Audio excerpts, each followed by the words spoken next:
And joining us now is Republican Congressman Ken Buck from Colorado. He is one of the co-signers of that statement. Congressman Buck, thanks so much for being with us this morning. The Georgia thing has come to light since you wrote this letter. I want to talk about that in a second. But first, I want to focus on the letter itself, because you make what is really a discrete and important constitutional argument about the role of Congress this Wednesday, January 6th. Specifically, what is Congress's job in terms of the electoral votes on Wednesday? Well, the 12th Amendment makes it pretty clear that Congress has the job of counting the votes after the vice president, the president of the Senate, opens the envelopes. And that is Congress's job. It is not to second guess the state legislatures. It's not to second guess the Secretary of State or the governor's signature on those ballots, on the information that has been sent to us.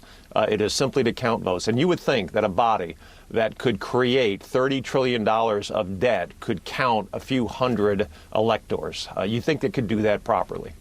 Their job, your job, is to simply count the votes. That is what the Constitution says. There's an 1887 law which goes into greater detail about the process itself. But who has, according to the Constitution, the exclusive role to choose or appoint the electors? Yeah, it's obviously the states, and it's the voters of the states that make that decision. Now, I have to tell you, I am concerned about voter fraud.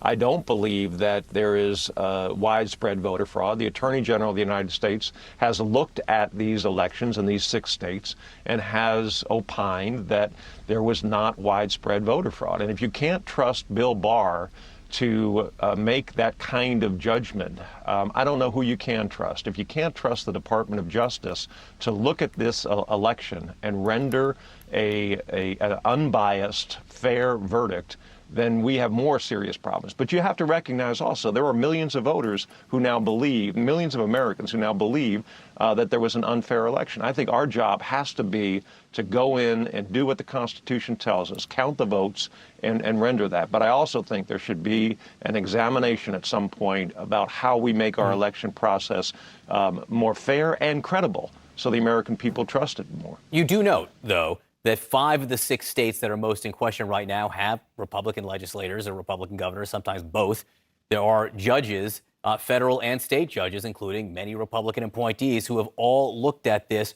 What have they all unanimously found when presented with these claims that somehow the election was not on the up and up? Yeah, they have found instances of voter fraud, but they have not found widespread voter fraud. And most of the allegations are speculation and really hearsay as to what could have happened or what might have happened.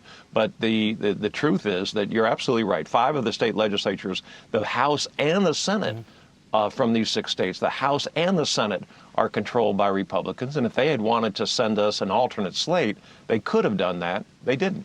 One of the other Republican members of Congress, and again, I hope people realize, and I had a chance to cover one of your elections a few years ago in Colorado. I mean, you're no soft conservative here. You're no soft supporter of the president here at all. You are not coming from some, moderate, squishy position on any of this. You just are trying to follow, in your mind, the Constitution. Chip Roy from Texas is in a similar position. He stood up in Congress yesterday, and he signed this letter along with you. And he said, look, if you're going to object to the presidential election in these 6 states, how can you members of Congress from those states sit here and say your elections were fair? What did you make of that? That's a great point. I was standing next to Chip and made the argument with Chip, and I have to tell you something.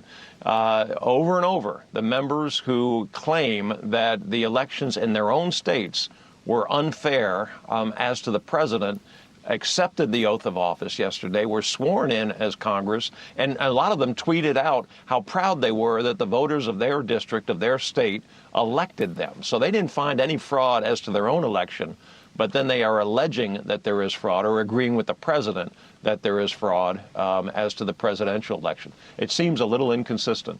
Hypocritical is another word, isn't it?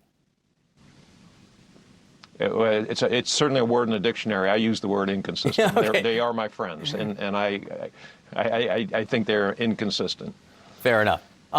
Listen, we have this audio tape from Georgia now, where the President of the United States called the elected Republican Secretary of State from Georgia and said, I just want to find 11,780 votes.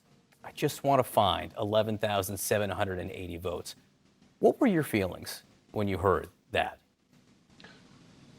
I have to tell you, my feeling was that the Republican Secretary of State in Georgia and the Republican governor in Georgia and the Republican Party in Georgia deserve a lot of credit for making sure that they ran a fair election, that they were bound by the results of that election, and that they have told the world that they have done recounts, they have audited, they have gone to really tremendous extent to make sure that everybody understands that that election was credible. And I give them a lot of credit for making sure that they have not wavered in their duties and the oath that they took to the people of Georgia. Two very quick questions. Do you think that the release of this audio tape will have any impact on your colleagues who may be trying to object to the count on Wednesday? I don't know. They claim they have 140. I don't know. They may have more. They may have less. I am not sure. I don't think there is actually a formal whip count on this. So I just don't know what the number will be, what it was before, and what it will be in the future. And finally, just what's your message to the president of the United States? Again, someone who you supported through a lot of this over the last few years. What's your message to the president this morning on the language he is using and the things that he is asking for? Yeah, I think it's really important that Republicans come together and that Republicans understand that the election in Georgia is really very important. And I think it's important to America. We want to make sure that this country does not lurch to the left again, that we have a fair and balanced governor, that only the best proposals proceed. And that means that the two Senate candidates in Georgia should be reelected, and that we should have that balance, that firewall to make sure that good proposals move forward, but radical proposals do not. And so let's focus on the elections in Georgia and getting Republicans elected. I just want to bring up one last point here, because you write about this in your letter. One of your actual concerns here is that if you overturn the Electoral College now, that's something that Democrats might try to do in the future, correct? Well, the Electoral College is under attack by the left, and I think it's important that conservatives and Americans stand up for this idea that the founders had that gave rural America a voice in presidential elections. So I absolutely do not think we should do anything that undermines the Electoral College. Congressman Ken Buck from Colorado, we appreciate your time.